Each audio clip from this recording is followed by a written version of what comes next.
El tema de hoy es el artículo 9 del credo. Creo en la iglesia que es una santa, católica y apostólica. Sabemos que esto lo dice el credo largo, que le decimos, ¿verdad? El niceno constantinopolitano. Y querido hermano, yo quisiera pues hacer un ejercicio con usted. Nuestra mente, nuestra imaginación nos ayuda, nos ayuda. Imagínate, imagínate que estás en una plaza llena de gente. Imagínate eso, estás en una plaza llena de gente. Cada uno con su historia, cada uno con su historia de vida, sus sueños, sus heridas, todo lo que es la persona.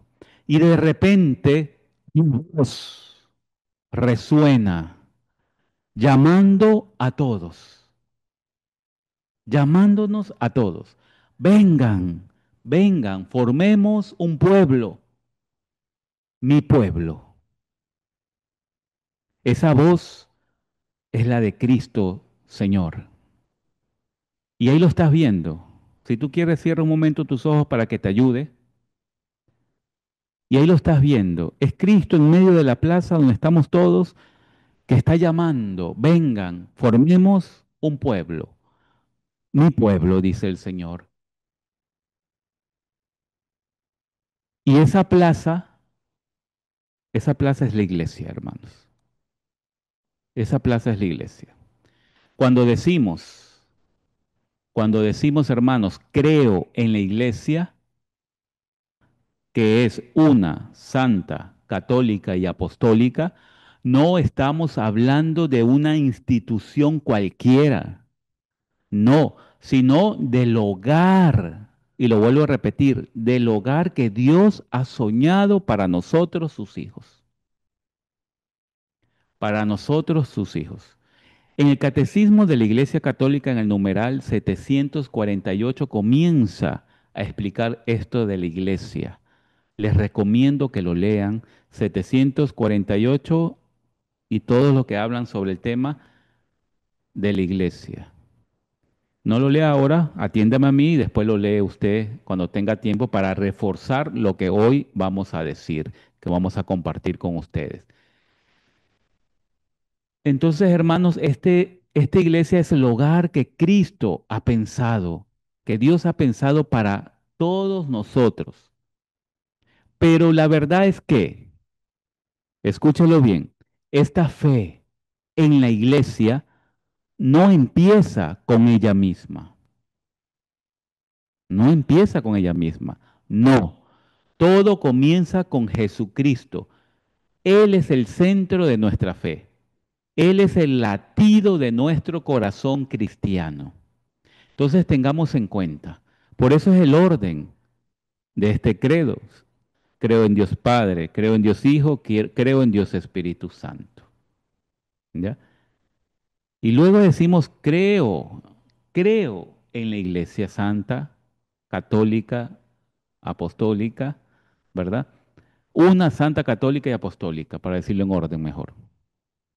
¿Ya? Y vamos a explicar un poquito esto, para que no haya confusiones, porque cuando decimos creo en la Iglesia, no estamos hablando directamente que creemos en la institución, sino creemos que existe una Iglesia Santa.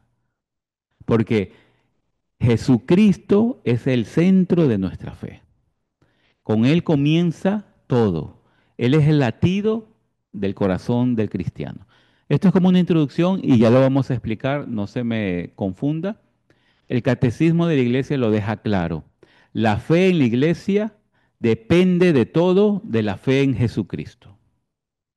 Usted lo va a leer en el numeral 748 que lo va a leer después. Eso dice ahí. La fe en la iglesia depende todo de la fe en Jesucristo. Es que así es, así es. Y con esto usted derrumba aquello que dicen, o los sectarios que dicen, yo creo en Jesucristo, pero no creo en su iglesia, en la iglesia. Entonces, eso no se puede dar, porque yo creo en la iglesia, porque creo en Jesucristo. Él es primero, por alguna forma de decirlo, ¿verdad? No lo, no lo tome tan, ¿cómo le dicen la palabra tan estrictamente, tan, se me fue el adjetivo? Eh, pero yo creo en la iglesia porque creo en Jesucristo. Es cristocéntrico esto de creer en la iglesia, como un río que fluye a su fuente. Poner a la iglesia antes que Cristo sería como querer ver el reflejo de la luna sin mirar al cielo. Más o menos así, para tener una idea. Y no solo eso, queridos hermanos. Este tema de la iglesia para mí es uno de los más hermosos que se puede hablar. Por eso, aunque a mí me falta mucho, porque mi testimonio quizás no da a mis hermanos esa seguridad, porque soy pecador y tengo que todavía mi corazón sanarlo, liberarlo.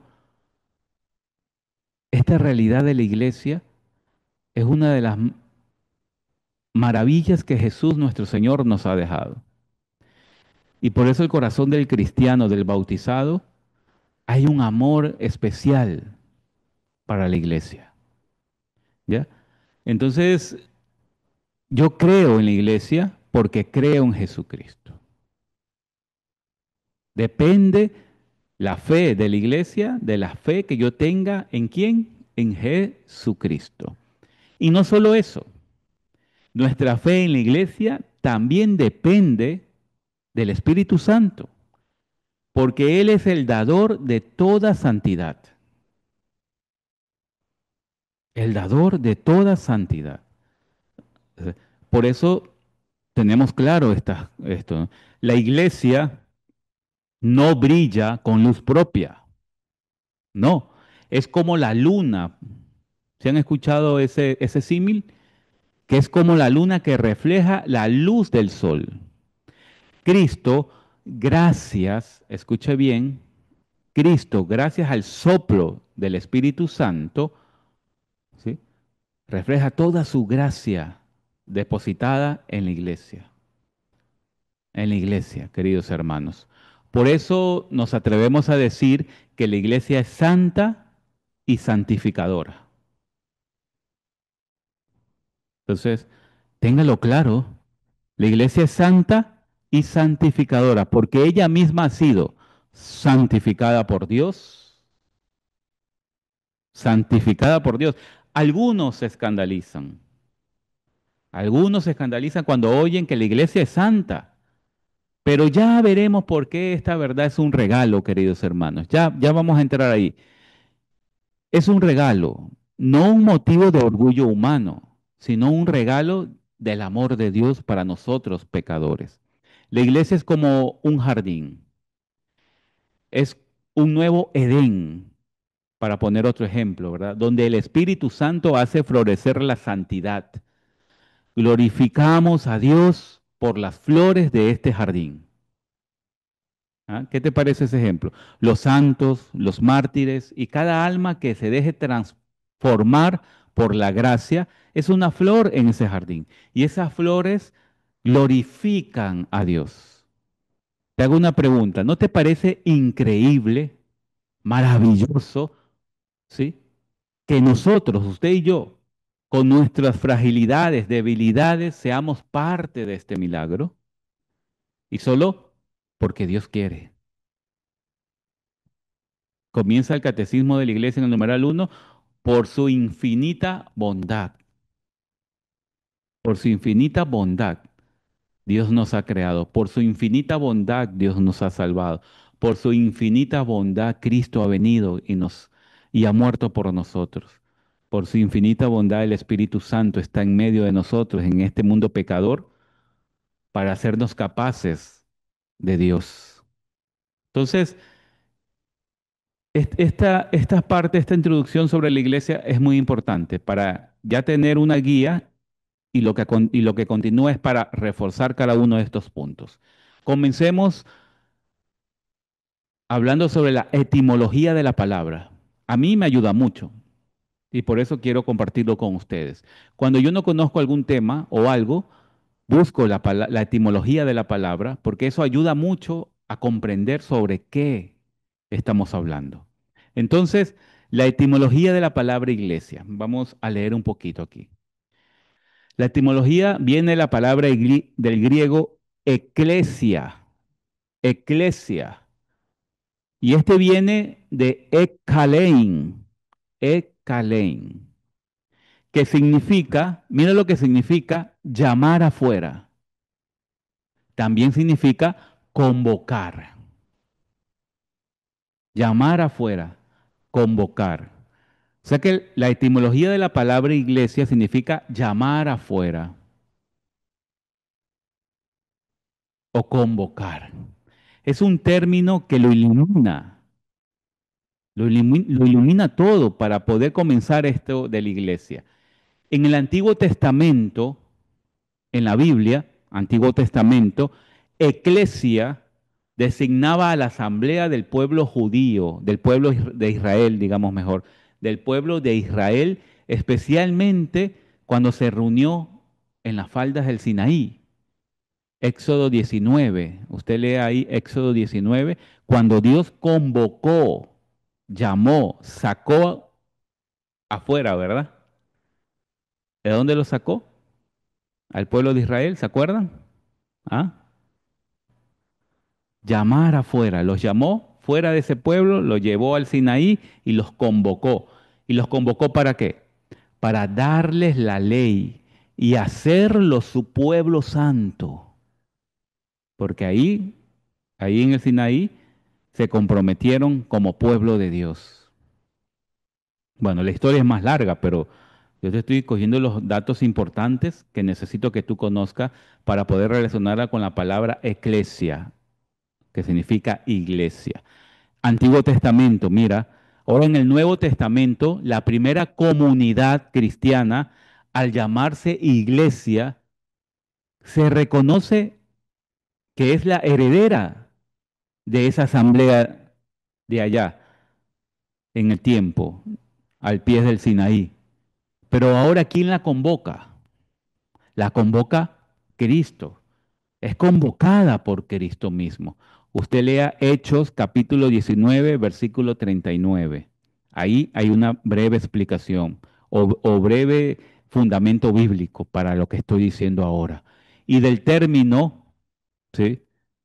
Kiriake, ¿ya? La que pertenece al Señor, porque ahí usted encuentra ese término, Kiriake, la que pertenece al Señor, vienen las palabras como en el inglés. En el inglés, iglesia se dice, no se habla mucho inglés, pero voy a intentarlo, ¿verdad? Church o Kirche en alemán, ¿sí? La que pertenece al Señor. Pensar en la iglesia como una convocatoria lo cambia todo, lo cambia todo. No es una simple reunión que nosotros organizamos, no. Por eso cuando vamos a la iglesia no es que alguien, alguna persona pilas o inteligente nos llamó y nos reunimos para organizarnos ahí en la iglesia. No, nosotros, ¿sí? No es una simple reunión que nosotros organizamos, no. Como quien forma un club o una sociedad. No, la iglesia no es eso. La iglesia es una vocación. Y vocación significa llamado, un llamado de Dios, como vemos la etimología, ¿verdad? Llamada afuera, convocatoria, llamado de Dios. Eso es la iglesia. Nadie es miembro de la iglesia, y escúchalo bien, nadie es miembro de la iglesia porque lo decidió por su cuenta. Somos vocacionados. ¿Qué quiere decir o qué quiero decir? Somos llamados como el pueblo de Israel al Sinaí, como los apóstoles que Cristo llamó junto al mar. ¿Se acuerdan de los primeros apóstoles? Pedro, su hermano, Andrés. ¿Ah? Entonces, tenga en cuenta eso. Cristo llamó. ahí en el mar de Galilea. También nosotros somos vocacionados, llamados. Mira cómo vamos a ir aclarando esta realidad de la iglesia. Por eso a mí me encanta hablar de la iglesia. Y cuando yo descubrí esto, yo dije, estaba tan equivocado, que yo pensé que era una decisión mía en el sentido de que yo me reúno. No, es Cristo que me vocacionó, que me llamó a formar parte de este pueblo de Dios. Y claro, lo mío es la respuesta que le doy a a esa vocación, ¿verdad? A ese llamado que me ha hecho. Eso sí es nuestro, eso sí es nuestro. Pero de eso no estamos hablando ahora, estamos hablando de la iglesia. Entonces, ser iglesia, vuelvo a repetir, es responder a la voz de Cristo. Mira, maravilloso. ¿No te parece maravilloso esto? Yo estoy contento esta noche, aunque estoy hablando más despacio que otros días. ¿Por qué? Porque quiero que ustedes se lleven esto en su corazón.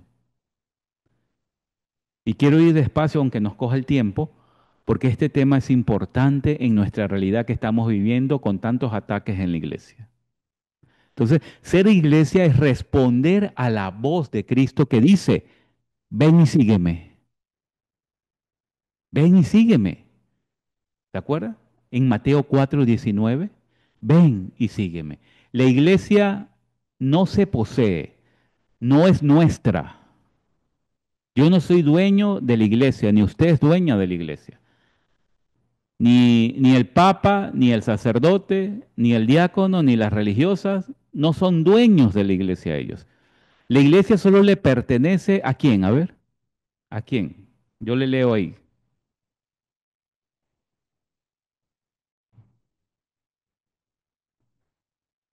¿A quién le pertenece la iglesia? Ahí alguien escribió, vamos a ver. No, no han escrito, es algo pasado. ¿A quién le pertenece? Al Señor, a Dios. A Él le pertenece. Y nosotros somos sus invitados, sus hijos. Yo estoy hablando de una forma general, no estoy hablando del credo ni de los laicos, sino en forma de todos los bautizados. Nosotros somos sus invitados, sus hijos. ¿Ya? En el lenguaje cristiano, iglesia, dice, dice el catecismo de la Iglesia Católica, tiene tres sentidos. Cuando decimos iglesia, tiene tres sentidos en el lenguaje cristiano. El primero se dirige a la asamblea litúrgica, donde nos reunimos para celebrar los sacramentos, especialmente el de la Eucaristía, ¿verdad? Usted lee Primera de Corintios, capítulo 11, versículo 18, San Pablo da testimonio que se reúnen en asamblea. Entonces, cuando decimos iglesia, hay tres sentidos inseparables. Primero, que es la asamblea litúrgica, donde nos reunimos para celebrar la Eucaristía especialmente, todos los sacramentos, ¿verdad? También cuando decimos iglesia tiene como sentido la comunidad local, como la iglesia de Dios que está en Corintios, por ejemplo, que decía 1 Corintios 1:2, que dice San Pablo, la iglesia de Dios que está en Corintios, la iglesia de Dios que está, ¿cuál es tu parroquia? ¿Cuál es tu sector? Ya, ese sector. ¿Ya? Yo estoy en el sur de Guayaquil y aquí está la iglesia Nuestra Señora de Caridad del Cobre. Entonces, yo puedo decir, cuando digo iglesia, también como comunidad local, la iglesia de Dios que peregrina acá en la Caridad del Cobre, que es la parroquia. Ese tiene sentido también cuando decimos iglesia. ¿Qué otro sentido tiene que es inseparable para el lenguaje cristiano, que es la comunidad universal de todos los creyentes? Porque también cuando decimos iglesia podemos estar hablando de esa comunidad universal. San Pablo cuando le preguntan a quién perseguía, o si usted lee bien lo de San Pablo, Primera de Corintios 15:9, Perseguí a la iglesia de Dios, a a todos los de la iglesia de Dios. Entonces, hay tres sentidos, hermanos, tres sentidos inseparables en el lenguaje cristiano sobre iglesia. Recuérdalo bien. Iglesia, la asamblea litúrgica, asamblea litúrgica. La comunidad local. Y la tercera, la comunidad universal de todos los creyentes, o sea, la iglesia universal. Decimos a veces también en el lenguaje cristiano, la iglesia universal, la iglesia que formamos todos, absolutamente todos. Entonces, la iglesia es el pueblo de Dios. La iglesia es el pueblo de Dios.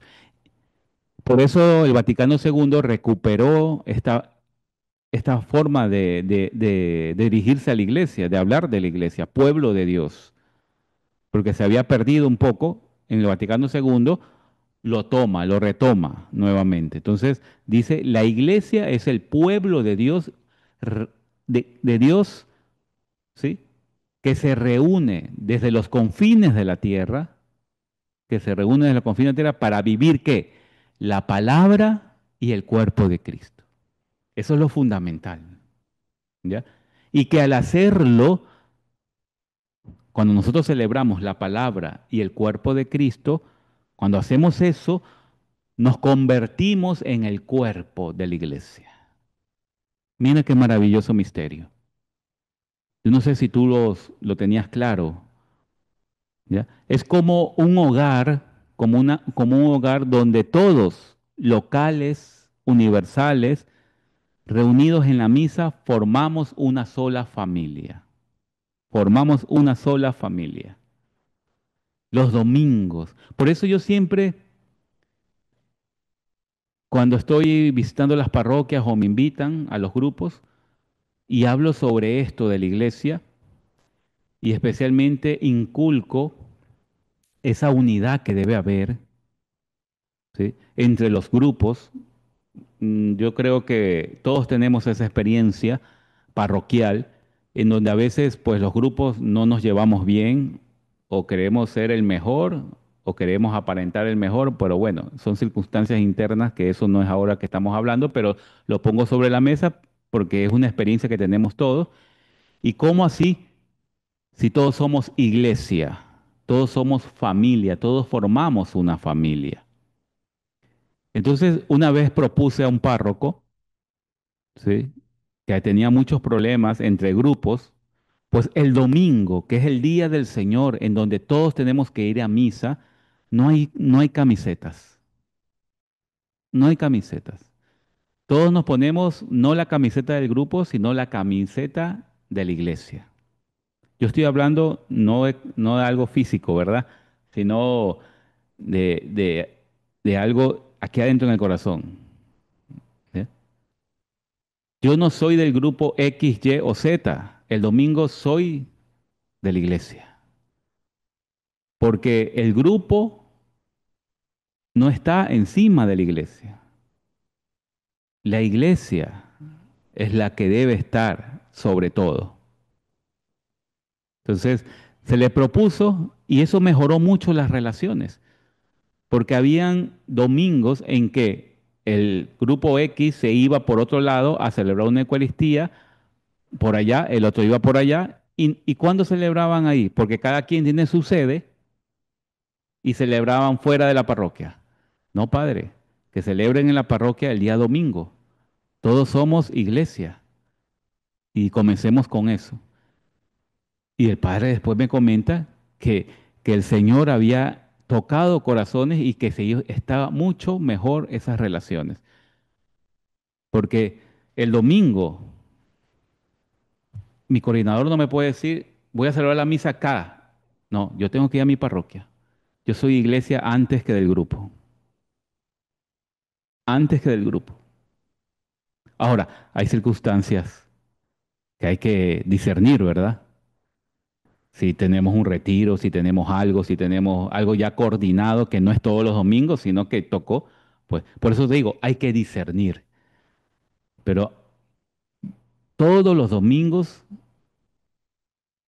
Nosotros no somos del grupo X, Y o Z, sino soy de la iglesia siempre.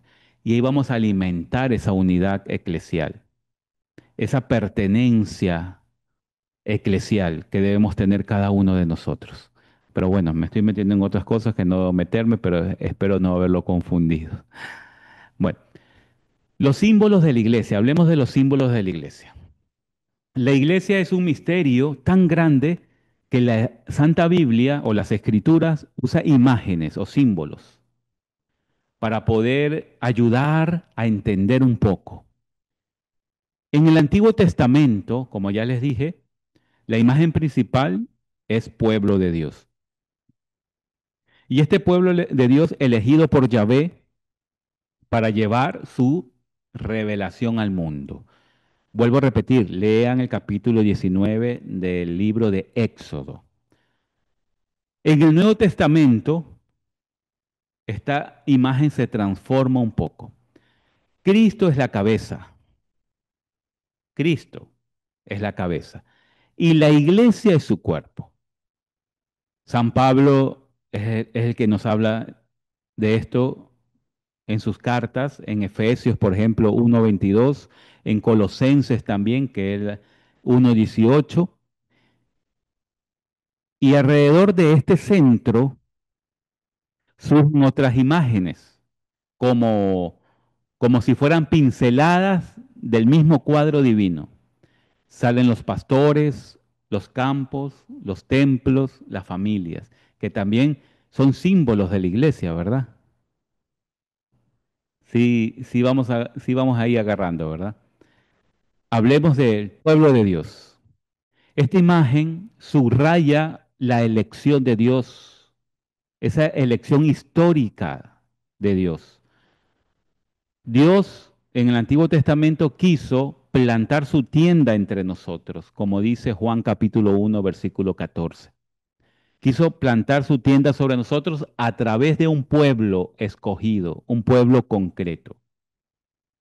Y ahí volvemos nuevamente al Éxodo 19, en donde Israel, ¿sí? El pueblo de Israel se compromete a ser el pueblo de Dios y Dios se compromete a ser el Dios de Israel, ¿verdad?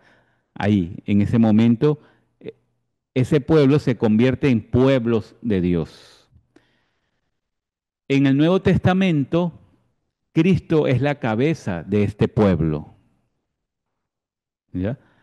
Separar a Cristo de la iglesia, hermanos, es como decapitar un cuerpo. ¿Y un cuerpo sin cabeza puede vivir? No, ¿verdad? Sin él no hay iglesia. Sin él no hay iglesia. Y sin iglesia, Cristo no tiene manos ni pies para abrazar el mundo. ¿Ah? La iglesia no es, a ver, ¿cómo te digo esto? La iglesia no es solo fundada por Cristo. ¿Ya?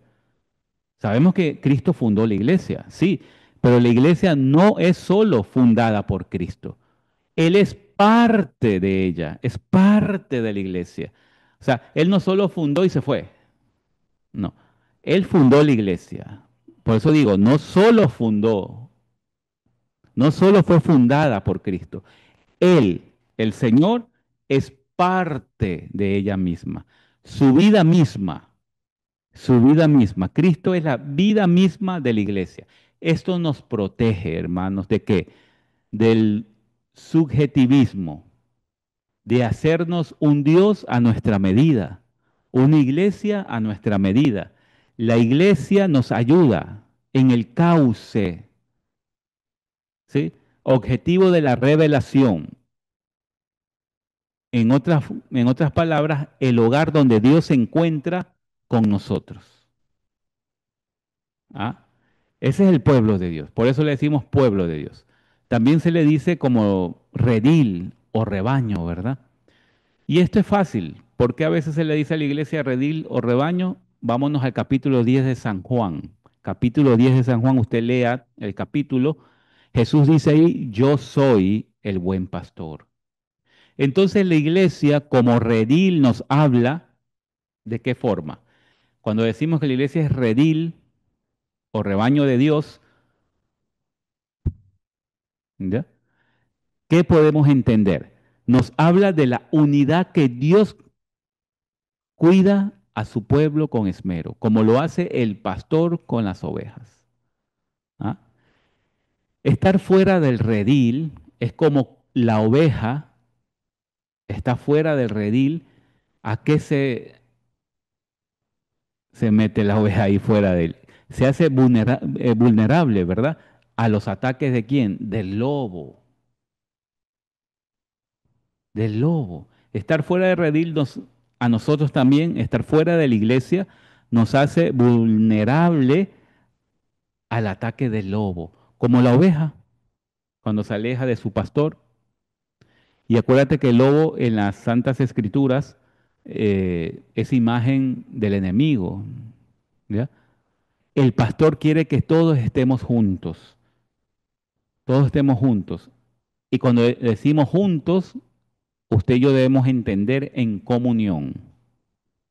Y pone Dios, nuestro Señor Jesús, pone a pastores a cuidar también, obispos, sacerdotes, que no son a la vez dueños, no, no son dueños, no, sino son servidores, pero también a la vez son ovejas. No nos confundamos, ¿sí? ¿Verdad? Porque ellos también deben ser dóciles a Cristo. ¿Ya? El único pastor verdadero es Cristo. Él delega esa autoridad sobre algunos escogidos que son ordenados, ya ustedes saben y conocen, que son obispos, sacerdotes, diáconos también. ¿Ya? ¿A qué nos llama esta imagen de redil o rebaño? Esta imagen nos llama a ser dóciles y a confiar en la guía de Dios. Mira, en la guía de Dios. O sea, yo cuando confío en el obispo, en el sacerdote, en el diácono, yo en el fondo estoy confiando en la guía de Dios, en la guía de Dios. También se le dice como símbolo, se lo conoce como símbolo o como signo a la iglesia como campo de Dios. ¿Se han escuchado? El campo de Dios es la iglesia. O la vic también le dicen. Ahora no se escucha mucho, pero sí se escuchaba antes. La vic, el campo de Dios. Entonces la iglesia aquí es la labranza de Dios. La vic de la que Cristo es la raíz. ¿Sí? Esta iglesia que es la vic, Cristo es la raíz. Y usted y yo somos los sarmientos. ¿Se acuerda Juan 15, en donde dice Jesús, yo soy la vid, ustedes los sarmientos. Arrancados de mí, ustedes no pueden hacer nada, no darán frutos. Unidos a mí, darán muchos frutos. Entonces, sin estar inyectados en Él, no vamos a dar frutos. Es como una planta que necesita la savia de la gracia para vivir. Jesús declaró, y vuelvo a repetirlo, sin mí nada pueden hacer. Nada. La iglesia está llamada a ser fértil, a dar muchos frutos de amor, de santidad y todos los frutos del Espíritu Santo, pero solo si permanece unida a Cristo. Por eso se le dice la vic también a la iglesia, el campo de Dios. También se le dice templo, el templo de Dios. ¿Ya? La iglesia es la construcción de Dios. Me encanta esto. Y esto lo habla San Pablo en su primera carta a los Corintios, capítulo 3, versículo 9 en adelante, habla sobre la construcción de Dios. La iglesia es la construcción de Dios, es un templo vivo. No estoy hablando aquí de los ladrillos o de los bloques. Es un templo vivo donde Dios habita. Es la presencia de Dios. No es que Dios esté solo en los templos de piedra. No, no estoy solo hablando de eso. ¿Sí? Dios está en todos lados, es Dios, ¿ya? Pero Él ha querido que la iglesia sea un lugar consagrado, un espacio donde su presencia, escúchalo bien, sea palpable, sea especial, por decirlo así. Es como un faro que guía a los navegantes a puerto seguro de la salvación. Pues el faro es para eso, ¿verdad? Cuando hay una tormenta y hay oscuridad, prendían el faro para que los navegantes puedan ver la tierra, puedan ver que están cerca y puedan navegar al muelle seguro, ¿verdad? Y no estrellarse con las rocas o con lo que pueda haber por ahí, ¿verdad? Entonces, esa es también la iglesia, templo de Dios, templo de Dios. Es un lugar consagrado, un lugar especial, un espacio en donde su presencia es palpable, ¿sí? Su presencia es palpable. Es ese faro que ilumina el mundo en medio de su oscuridad, ¿ya? A la iglesia también se la conoce, hermanos, como con el símbolo de la piedra angular. Cristo es la piedra angular, usted lo sabe. Mateo 21:42 dice, Cristo es la piedra angular, esa piedra que rechazaron los arquitectos. Pedro también le dice eso a los sacerdotes, ¿verdad? Y nosotros, ¿ah? También somos piedras vivas que construimos la iglesia junto a Él. San Pedro dice en su primera carta, primera de Pedro 2:5, piedras vivas también somos nosotros, de este templo espiritual, de esta templo espiritual que la piedra angular, o sea, la piedra principal donde todo se asienta, donde el edificio de la iglesia se asienta, que es Cristo, también nosotros, piedras vivas, formamos partes de este templo. Entonces, hermanos, cada vocación, laicos, sacerdotes, religiosos, cada vocación es una piedra que se apoya en Cristo el Señor y se complementa con las demás para ir formando esta gran familia que llamamos iglesia. Somos un edificio vivo, donde cada uno aporta su fuerza para que el templo de Dios siga creciendo. Qué maravilloso. Mira, estas palabras para mí, porque yo me estoy hablando para mí también, para mí mi corazón se alegra, porque estoy recordando cosas que a veces se nos va, se nos olvida. Cuando estaba preparando el tema y estaba buscando, fui recordando y fui notando, esto tengo que compartir, esto tengo que llevarle a mis hermanos para que ellos también sientan esta alegría de la iglesia, de formar parte de la iglesia. También a la iglesia tenemos como símbolo esposa y madre. ¿Sí han escuchado? La iglesia es esposa y madre. Yo creo que esta es la imagen, mm, o sea, para mi opinión, es la imagen más hermosa, más hermosa. Es la de la iglesia, ¿sí? Como esposa de Cristo y madre nuestra. Maravilloso. Cristo la ama. Cristo la ama con un amor fiel, tierno y fecundo, como su esposo, como su esposo. Del costado abierto de Cristo, sabemos todos, ahí en la cruz nació la iglesia. Nació la iglesia. Como Eva nació del costado abierto de Adán. ¿Se acuerdan? Dios indujo a un sueño profundo a Adán y de su costado sacó la costilla para formar a Eva.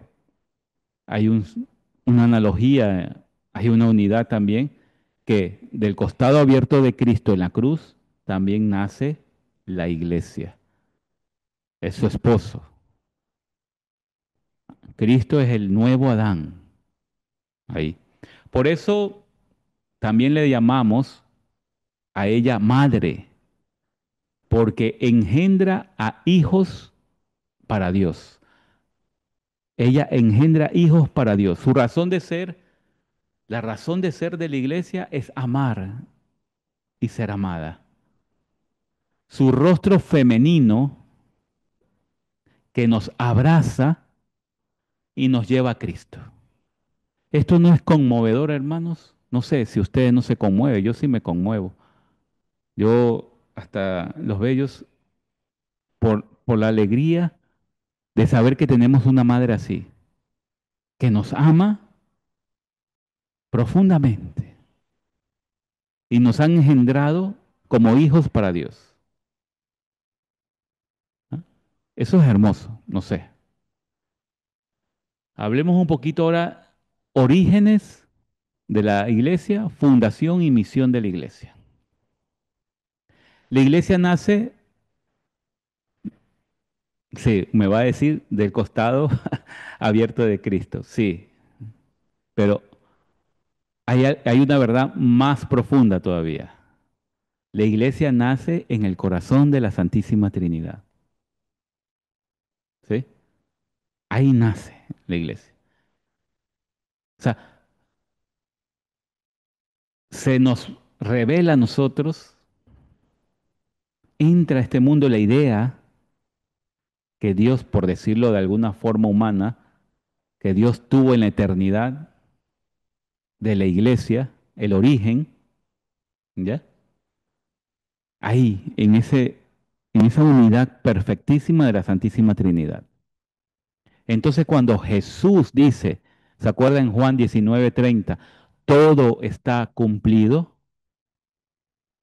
todo está cumplido, abre la puerta al Espíritu Santo enviado en Pentecostés para santificar continuamente la iglesia. Es un proceso sin fin. Es un proceso sin fin. La santidad no es un punto de partida, sino una meta. Decir, ya estoy convertido, es una señal que aún nos falta mucho camino por recorrer, perdón. La iglesia vive en conversión permanente, hermanos, con una santa insatisfacción. Escúchalo bien. Una santa insatisfacción, así es la palabra, insatisfacción. Un hambre por santidad que solo la saciará el cielo cuando estemos allá. Porque el corazón que late en nuestro pecho fue hecho para eso. Por eso nada de este mundo lo llena. Por eso nada de este mundo lo satisface. Solo Dios, solo la santidad. Solo cuando lleguemos al cielo vamos a descansar. Entonces la iglesia, podemos decir ya con esto, es una convocatoria de salvación para todos, absolutamente para todos. Entonces téngalo claro, la iglesia nace del corazón de la Santísima Trinidad. Es Dios mismo que tiene ese origen la iglesia. En Dios mismo tiene el origen la iglesia. ¿Ya? Cuando amas a alguien, es lo que decía al principio, ¿verdad? Cuando amas a alguien, quieres compartir con él lo mejor que tienes. Entonces, la iglesia llena del Espíritu Santo arde en deseo de llevar el amor de Cristo al mundo. ¿Ah? No es un proselitismo para convencer a alguien, no, porque esto a veces se confunde. Esto se llama celo apostólico, nacido del amor.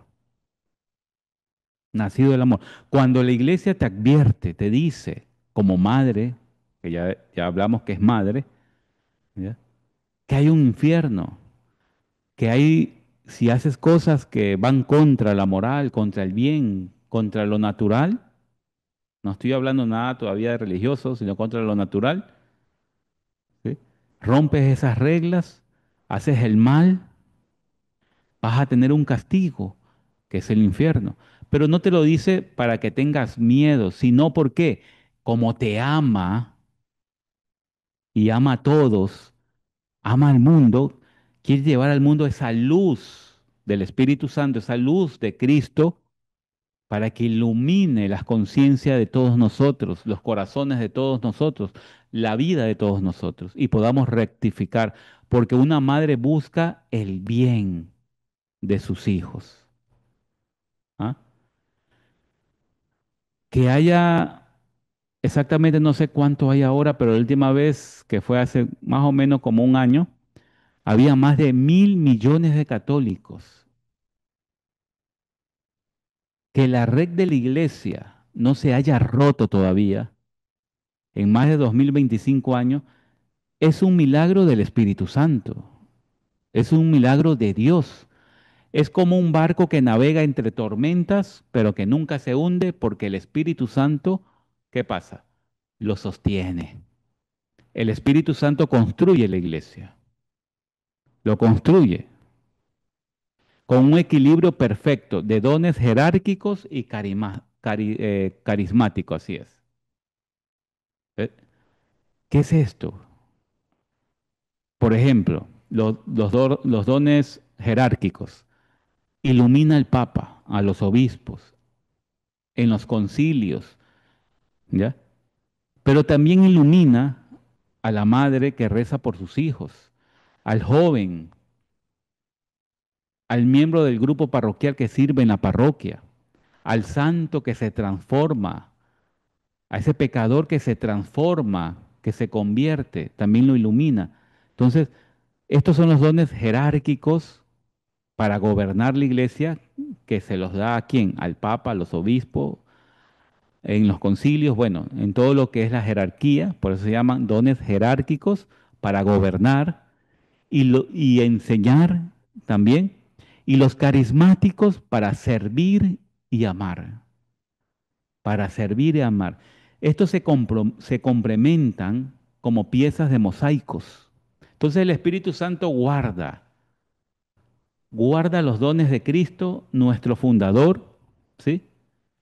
Para repartirlo, humildad, amor, renuncia, y nos impulsa a cada uno de nosotros a qué? A olvidarnos de nosotros mismos y a entregarnos a los demás, porque la iglesia no existe para mirarse el ombligo decía, ¿verdad? El catecismo me parece que dice eso, 768. No existe para mirarse el ombligo, sino para ser sacramento de salvación. Sacramento de salvación. ¿Ve? Todo esto es maravilloso, hermoso lo que estamos hablando de la iglesia. Hablemos de algunas notas de la iglesia. El credo proclama que es una, santa, católica y apostólica. Son 4 notas, ¿sí? Junto con una característica que a veces también la nombramos, que es propia de la tradición católica, que se dice que es romana. ¿Sí han escuchado también?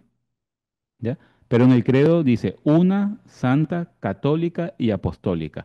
Pero en la tradición cristiana también añadimos una característica que es romana, ¿ya? Son como 4 colores de un vitral que refleja la belleza de quién, de la iglesia. Son dones de Dios. Son dones de Dios, pero también son tareas, trabajo que nos comprometen a usted y a mí a vivir plenamente el misterio de la iglesia. Entonces, vale la pena revisar un poco esto para ir complementando todo lo que estamos hablando. Decimos que la iglesia es una, ¿ya? La iglesia es una por su origen. Su origen, ¿dónde fue el origen de la iglesia? ¿Se acuerda? El origen de la iglesia la tiene ¿en dónde? En la Santísima Trinidad. Entonces, decimos que la iglesia es una, porque su origen es la Santísima Trinidad, que es unidad perfecta de amor. A eso refleja la iglesia. Jesús oró, en Juan capítulo 17, que se conoce como la oración sacerdotal de Jesús, capítulo 17 de San Juan, en donde él ora que todos sean uno como tú, Padre, estás en mí y yo en ti. Esta unidad se refleja en dimensiones. ¿Cuáles son esas tres dimensiones? La primera dimensión de la unidad de la iglesia es una fe, ¿ya? Todos profesamos la misma fe, transmitida por los apóstoles. ¿Se acuerdan cuando comenzamos este estudio? Comenzamos con la primera sesión hablando sobre los símbolos de la fe. Por eso en la iglesia primitiva estaban buscando la manera de enseñar, de transmitir la fe en Cristo el Señor y salieron estos símbolos, esta identidad, ¿ya? Y lo que decimos en el credo, lo profesamos todos nosotros y lo creemos todo. Tú no puedes creer el 90% del credo o el 20% del credo. No, tiene que ser el 100% creo, porque profesamos todo la misma fe, una sola fe. Amén. La otra dimensión de esta característica, que es una, es un culto, un solo culto. ¿Ah? Y eso usted lo puede ver fácilmente. Nos unimos en los sacramentos, especialmente ¿en dónde? En la Eucaristía, que es el sacramento de la unidad. ¿Ya? Usted está hoy aquí en Guayaquil o en la ciudad que esté viéndonos y usted fue ayer, perdón, el día domingo a la Santa Eucaristía. Y si usted no estaba en Guayaquil el domingo, estaba en la China, es el mismo culto, los mismos ritos, la misma Eucaristía celebrada en todos los templos del mundo. Un solo culto, unidad de culto. Cuando decimos una sola iglesia, creo en la Santa Iglesia, ¿verdad? Creo en la Santa Iglesia Católica, que es una. Ese uno significa también un culto. Y la tercera dimensión es una autoridad. Escúchelo bien porque eso no se habla mucho. El Papa y los obispos, sucesores de Pedro, y los apóstoles, por supuesto, garantizan la comunión. Garantizan la comunión. Cuando decimos que la iglesia es una, tienes que usted recordar estas tres dimensiones. Una sola fe, un solo culto, una autoridad. ¿Ah? Entonces, no podemos negar, hermanos, que la unidad está herida por los pecados de los cristianos. Está herida. Cismas, divisiones que ha habido en la historia, escándalos, en fin.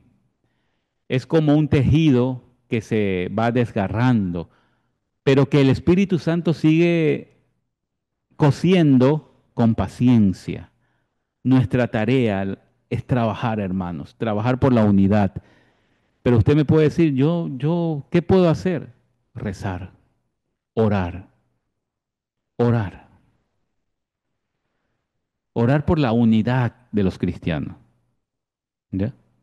Para que se sanen las heridas de estas divisiones, de estos cismas, de estos escándalos que han permitido, que han originado, mejor digamos, estas divisiones, ¿sí?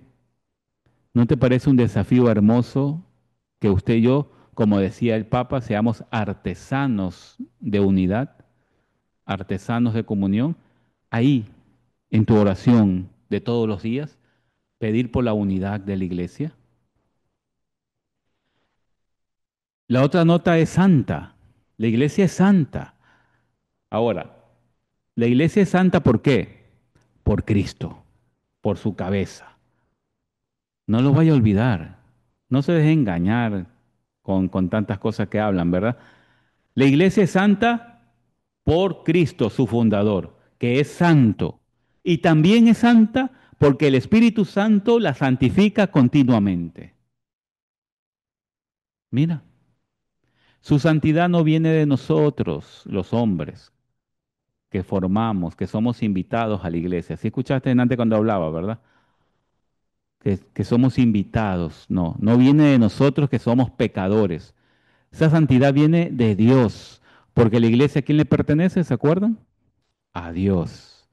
Entonces, Dios la hizo sin mancha ni arruga, porque el sacrificio de Cristo la purificó. Usted lea Efesios 5, 27. Efesios 5, 27. Y esta santidad brilla ¿en dónde? En los sacramentos. Ahí brilla espectacularmente, porque ahí nos dan la gracia, ahí en los sacramentos. Ahí brilla esa santidad espectacularmente. También brilla en los santos. Por eso tenemos le decimos a los santos nuestros hermanos mayores. Por eso la iglesia nos inculca, nos recomiendan conocer a los santos, porque ahí usted puede ver cómo brilla esa santidad. Desde María, la Virgen María, nuestra Santa Madre, hasta los mártires y todos los santos, porque ellos son frutos del Espíritu Santo, del Espíritu Santo. Ahí podemos ver ese brillo de la santidad de la iglesia. Por eso cuando yo leo una vida de los santos me alegra el corazón. Me alegra el corazón, porque sé que el esfuerzo que yo pueda hacer, como lo hizo ese santo que estoy leyendo, yo también puedo llegar a la plenitud de la santidad. Y aquí recalco y aclaro algo, simplemente para conocimiento. Lo que hizo esa persona, ese santo que estoy leyendo, sea X, Y, Z, el que tú estés leyendo, no es lo que tú tienes que hacer. Porque ese camino de él, ese camino que él hizo de la fe, es de él con Dios. Tú tienes que descubrir en la oración, en la meditación, en el discernimiento espiritual, cuál es tu camino de fe. ¿A qué te invita? ¿A qué te llama el Señor? Y ese camino lo harás con Jesús hacia el Padre. Y ese sí es tu camino. La vida de los santos, hermanos, es para nosotros, ¿sí?, una garantía de que si tú te esfuerzas en ese camino de la fe que es tuyo, tú también vas a crecer, vas a llegar a la plenitud de la santidad. Ahora, lo que sí tienen todos los santos en común y que tú también debes tener es que cada uno de ellos le respondieron a Jesús con un sí rotundo. ¿Ah? Con un sí rotundo. Y ese sí también debe estar en tu corazón y en mi corazón, respondiéndole a Dios no solo un día, sino todos los días hasta el final de nuestros días. ¿Sí? Tengamos en cuenta eso. ¿En dónde más brilla esta santidad? En la doctrina y en los carismas que hay en la iglesia. Esta doctrina y estos carismas nos guían a la verdad, nos guían a la verdad. Hablábamos hace un momento de los carismas que el Espíritu Santo da, ¿sí? Esos carismas que nos ayudan en la edificación de la iglesia, nos guían a la verdad. Pero la verdad es que los miembros de la iglesia somos pecadores. Esa es la verdad también. Somos pecadores y nuestras faltas, nuestras debilidades oscurecen la santidad de la iglesia, que es diferente. Por eso mucha gente se ha alejado de la iglesia, porque ve nuestro testimonio, nuestra forma de actuar, ¿sí? Y estamos oscureciendo, no es que la iglesia es pecadora, sino que estamos oscureciendo esa santidad para que ellos no la puedan ver.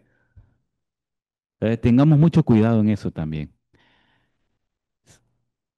San Pablo tiene una frase que también nos va a ayudar ahora en este momento, en segunda de Corintios 4:7.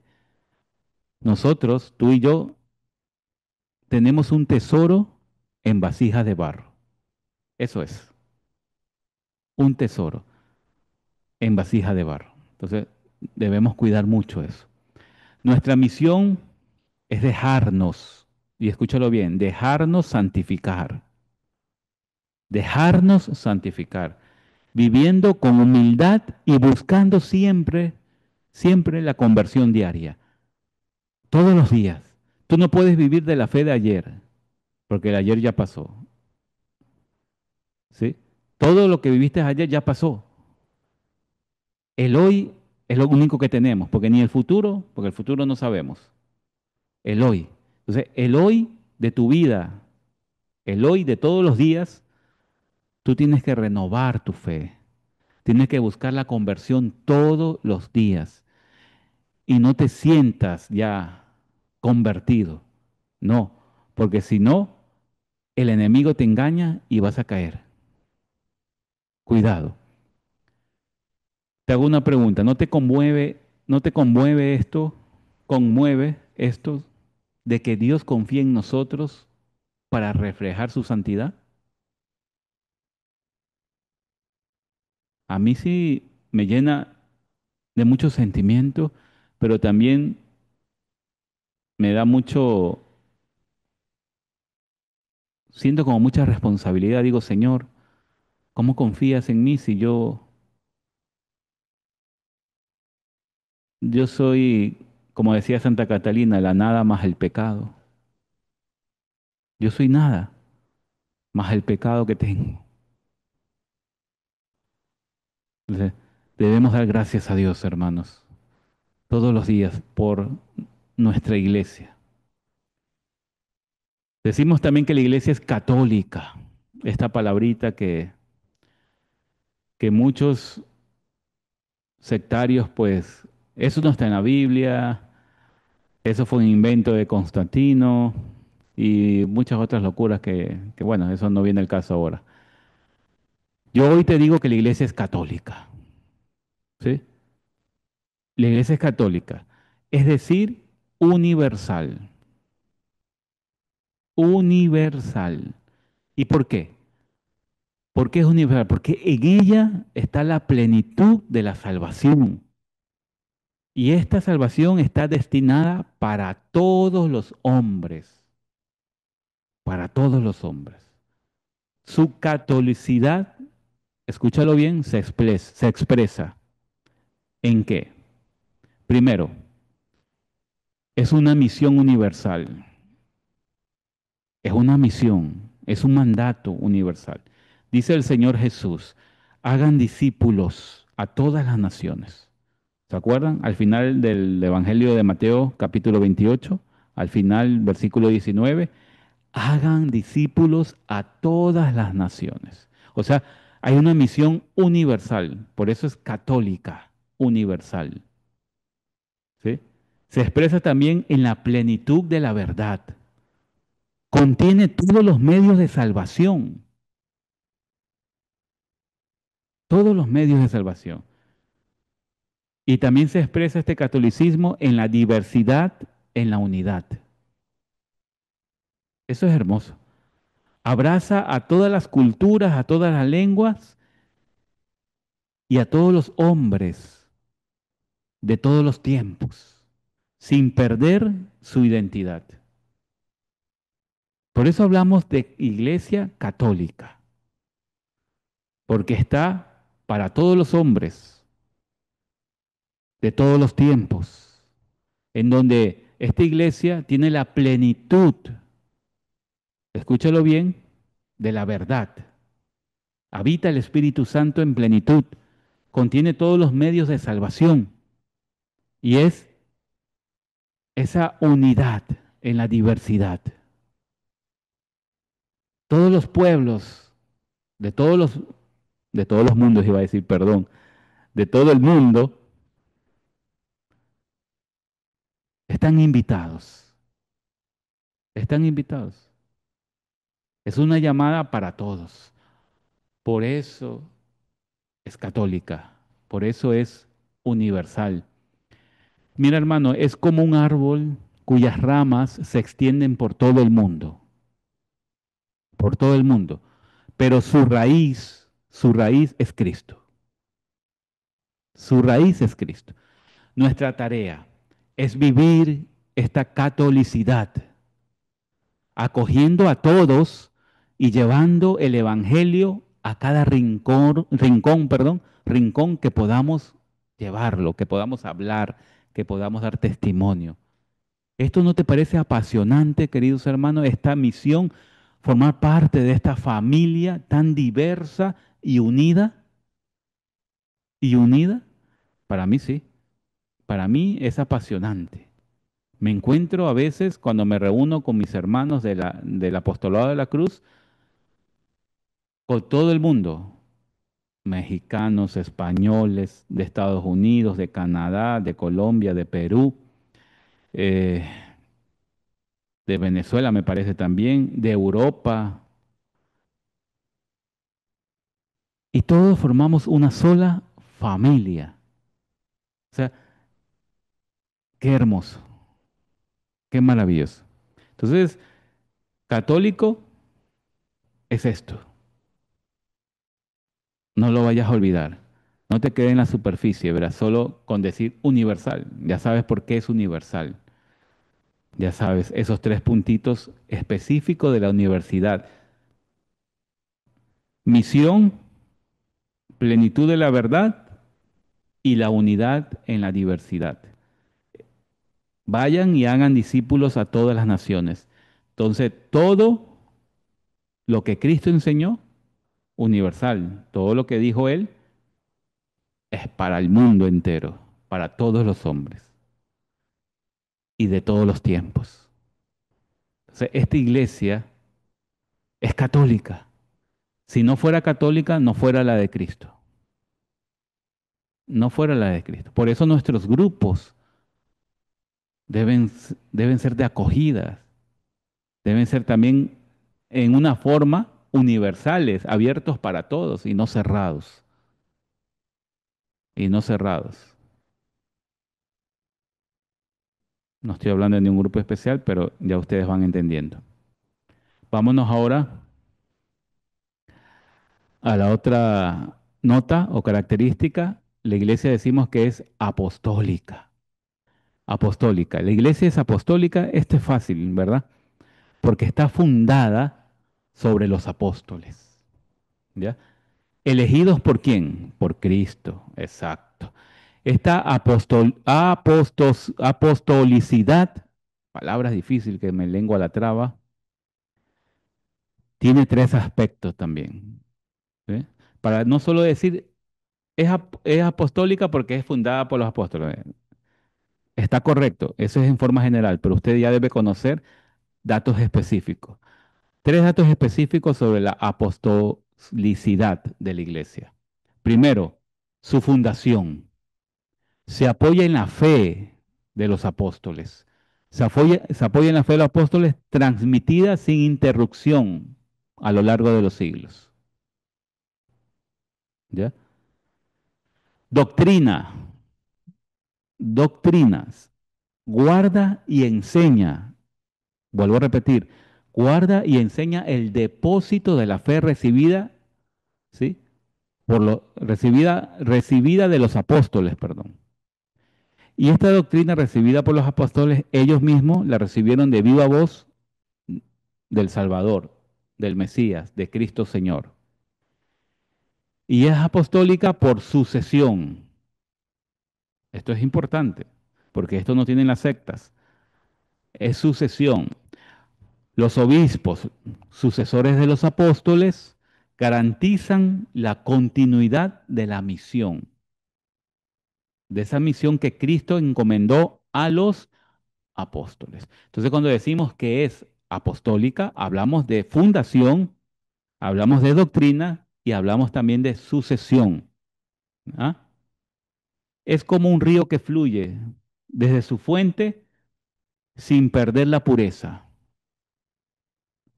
La iglesia es como un río que fluye desde su fuente, que es la Santísima Trinidad, sin perder su pureza.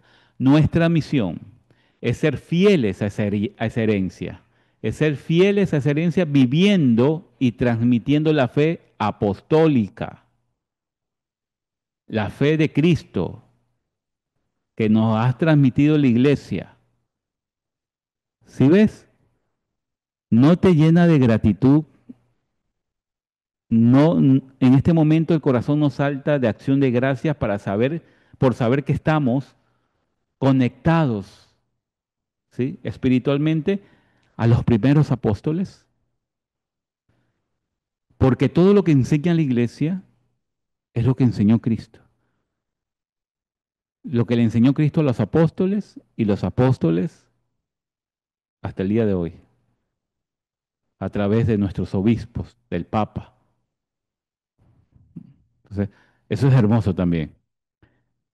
Y te decía que hay algo añadido, ¿verdad? Por la tradición cristiana. Decimos que también la iglesia es romana. Y aquí aclaremos algo para que usted no se sienta cuando algún sectario le dice la iglesia romana como una forma despectiva, ¿verdad? Romana y tú te sientes chiquito porque dices, uy, pero si solo es de Roma, entonces, no, no, no. Vamos a ver por qué la tradición cristiana también le pone esa nota a la iglesia, esa característica le añade de romana. No es una nota en el credo, no. Esto le añade la tradición. Entonces la característica romana, la tradición la ha visto como esencial también, como esencial para la iglesia católica, porque se reconoce como la iglesia romana por su vínculo con la sede de Pedro. Por eso decimos que es romana. A ver, te explico. Pedro, ¿sí? A quien Cristo le dijo, tú eres Pedro y sobre esta piedra edificaré mi iglesia. Ustedes saberse de memoria esa cita bíblica, ¿verdad? Mateo 16, 18. Entonces, Cristo funda su iglesia sobre la piedra, sobre Pedro, sobre Caifás, ¿sí? Sobre Cefas, perdón, sobre Cefas. Ahí está. Fundó su iglesia, ¿ya? Fundó su cátedra en Roma. Pedro. Pedro fundó su cátedra en Roma. Y los sucesores, o sea, los papas, son el principio visible de esta unidad que hemos dicho, ¿verdad? Ellos tienen su cátedra ahí en Roma, ahí en Roma. Entonces la iglesia romana, que es la cátedra de Pedro, y ahora del Pedro ahora es el Papa León XIV o XIV, ¿ya? Entonces, esa iglesia romana es la madre y maestra, como decía San Cipriano, ¿ya? ¿Por qué? Que preserva la fe, preserva la fe. El Papa con el carisma de la infabilidad papal, ¿sí? Que tiene en cuestiones de fe y moral, guarda el depósito de la fe. Y une a las iglesias locales, a todas las iglesias que están en todo el mundo, une todas esas iglesias locales en el centro de la comunión para que todas las diócesis tengan como centro esa iglesia romana. Entonces, esa diócesis de Roma es el centro de la unidad de todas las iglesias locales, de todas las diócesis del mundo entero. Y también es la guía de la misión. Desde Roma, la iglesia coordina su tarea evangelizadora. ¿Ah? Entonces, ser romana o la iglesia, cuando decimos que es romana, no significa que la iglesia sea solo de Roma. Tengamos eso en cuenta. Sino que su catolicidad, ya lo hablamos, y apostolicidad, también ya lo hablamos, se concreta en la comunión con el sucesor de Pedro. Y el sucesor de Pedro está ¿en dónde? Su cátedra está en Roma, exacto. Es como el corazón que bombea vida por todo el cuerpo. Ahí, en esa diócesis de Roma, donde su obispo, que es el Papa, ¿ah? El Papa y toda esa diócesis bombea, ¿sí? Vida a todo el cuerpo. Nuestra tarea es amar y obedecer al Papa. Por eso también es añadido eso, Iglesia Romana. Estamos reconociendo, estamos amando y decimos al mundo que obedecemos al Papa. Y si usted quiere decirlo muy estrictamente, y lo puede decir cuando usted quiera, yo obedezco a Pedro. ¿Sí? A Pedro. Hoy sucesor es el Papa León XIV. Entonces, esto es un don precioso de tener un pastor que nos guía en el nombre de Cristo. Eso es hermoso también. Hablemos algunas cosas de generalidades de la iglesia, ¿ya? La iglesia no alcanza su plenitud aquí en la tierra. Ella espera y desea con todas sus fuerzas reunirse con su rey en la gloria, ¿ya? Entonces la iglesia es peregrina. Mira, se ha escuchado que hay una iglesia peregrina, ¿ya? ¿Por qué? Porque esta iglesia, lo que estamos aquí, nosotros que estamos en este mundo, estamos peregrinando hacia el Padre. Entonces, esta iglesia de aquí no alcanza su plenitud hasta que estemos allá, ¿ya? Nuestra patria definitiva es el cielo, el reino de Dios. Y mientras llegamos allá, vivimos en el exilio, enfrentados a pruebas, a dolores, a sufrimientos, a persecuciones, a incomprensiones, a problemas internos. Pero estas pruebas purifican el espíritu, el alma, como el fuego purifica el oro, lo purifica, ¿verdad? Entonces la iglesia no es solo la que peregrina ahora en la tierra, también hay esa iglesia celestial, esa iglesia que ha llegado allá y al cielo con los santos que nos han precedido. Y la iglesia también hay una iglesia purgante. Ahí están los tres estados, ¿verdad? Iglesia peregrina, iglesia celestial, iglesia purgante. Y esta iglesia purgante son aquellas almas que se están preparando para la gloria, aquellos que están en el purgatorio. Pensar en esta comunión, ¿sí? En esta comunión de los santos,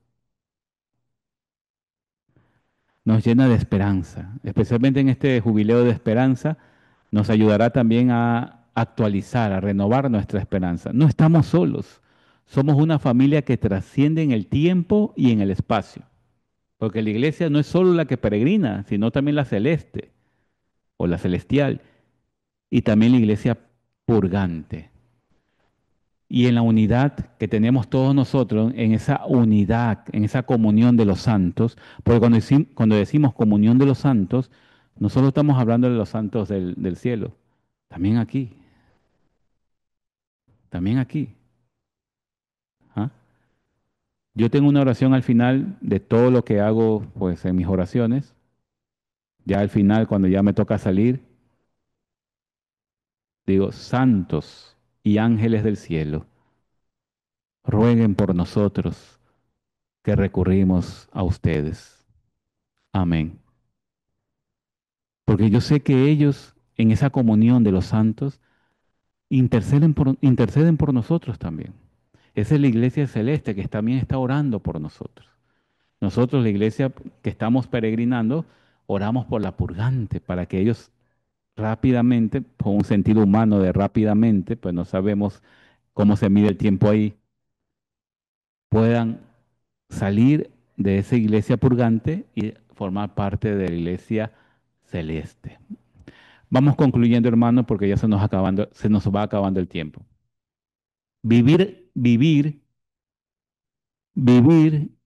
a Cristo, sentir a Cristo, actuar como Cristo. Yo podría decir que te estoy resumiendo qué es ser cristiano. Entonces no lo olvides. Vivir, sentir, actuar como Cristo, eso es ser cristiano. El deseo más profundo de todo corazón cristiano es este: vivir, sentir, actuar como Cristo. Y vivir con la iglesia es lo mismo. Es lo mismo, porque ella es el cuerpo de Cristo. Es el cuerpo de Cristo. Su evangelio, sus sacramentos, su amor hecho visible, eso. Entonces yo me digo, pero Cristóbal, para amar la iglesia necesitamos conocerla. Necesitamos conocerla. No con un conocimiento superficial, sino profundo, vital, que nos ayude a vibrar. Esa palabra me gustó. A vibrar con su unidad, su santidad, su catolicidad, su apostolicidad y su vínculo romano. Desde de este amor depende nuestra vocación, nuestro llamado, el sentido de nuestra vida, nuestra capacidad de hacer iglesia y construir el reino. No olvidemos que la iglesia es santa, es una, santa, católica y apostólica. Y la tradición cristiana le pone también romana. La iglesia es el pueblo de Dios, es es el redil de Cristo, es el templo del Espíritu Santo, es la esposa amada de Cristo. Todo esto hemos visto en esta noche. No olvides que la iglesia es una, ¿verdad? No olvides que la iglesia es nuestra madre, que nos lleva de la mano al cielo. ¿Por qué? Porque nos ama y quiere nuestro bien. Que este artículo del credo encienda en ti el deseo de amar más a la iglesia. Porque la verdad que ser iglesia es responder al llamado de Cristo. ¿Se acuerda cuando decía, ven? Y ese ven tú lo respondes. Y cuando tú lo respondes, es ser iglesia. Responder el sígueme de Cristo y caminar con Él hacia el Padre. Esa es la iglesia. Hermanos, te hemos resumido pues bastante para poder por lo menos darle las pinceladas sobre este tema de la iglesia y que les ayude a ustedes y a mí a tener esa chispa en nuestro corazón, en nuestra vida, para querer conocer más sobre este tema de la Santa Iglesia Católica. Que el Espíritu Santo nos ayude y mantenga encendida ese interés y sobre todo que siga creciendo nuestro amor por nuestra iglesia. Vamos a hacer nuestra oración. Usted repite después de mí.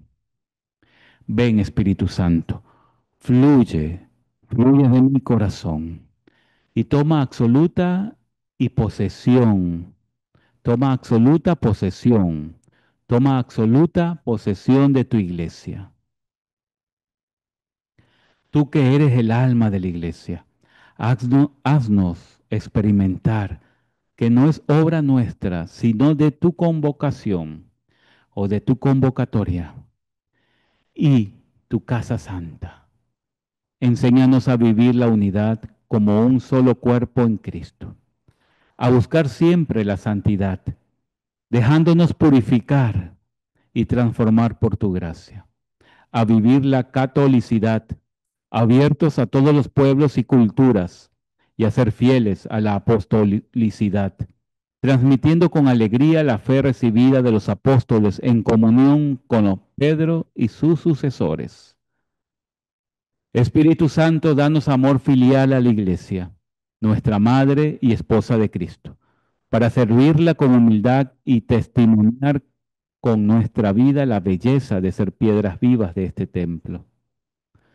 Que nuestra fe no se quede en ideas, sino que se haga carne en nuestro testimonio diario, en la misión, en la caridad y en la fidelidad al Evangelio. Haznos, espíritu de comunión, constructores de unidad y artesanos de paz dentro de la iglesia y el mundo. Y llévanos un día a gozar de la plenitud de la iglesia celestial junto a los santos que nos han precedido. Por Jesucristo nuestro Señor. Amén. Ven Espíritu Santo, fluye de mi corazón y de nosotros toma absoluta y radical posesión. Por Jesucristo nuestro Señor. Amén. A nuestra Madre la Virgen María, Madre de la Iglesia, le damos gracias y le pedimos que nos abrace con su amor y nos tome de nuestras manos también para caminar con ella, para caminar con ella hacia el cielo, hacia Jesús. Dios te salve, Reina y Madre, Madre de misericordia, vida, dulzura y esperanza nuestra.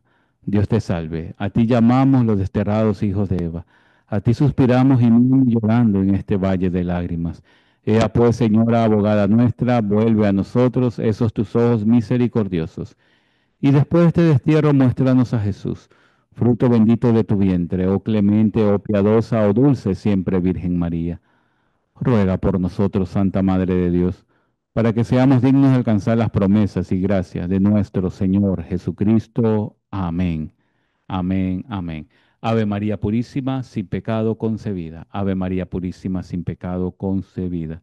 Ave María Purísima, sin pecado concebida. Y nos cubrimos con la sangre y agua que brotaron del Sagrado Corazón de Jesús en la cruz, y nos sellamos para romper todo poder y acechanza, todo plan, toda insidia, toda murmuración y chisme del enemigo y sus secuaces contra nosotros, y para el día de nuestras muertes, en el nombre del Padre, y del Hijo, y del Espíritu Santo. Amén.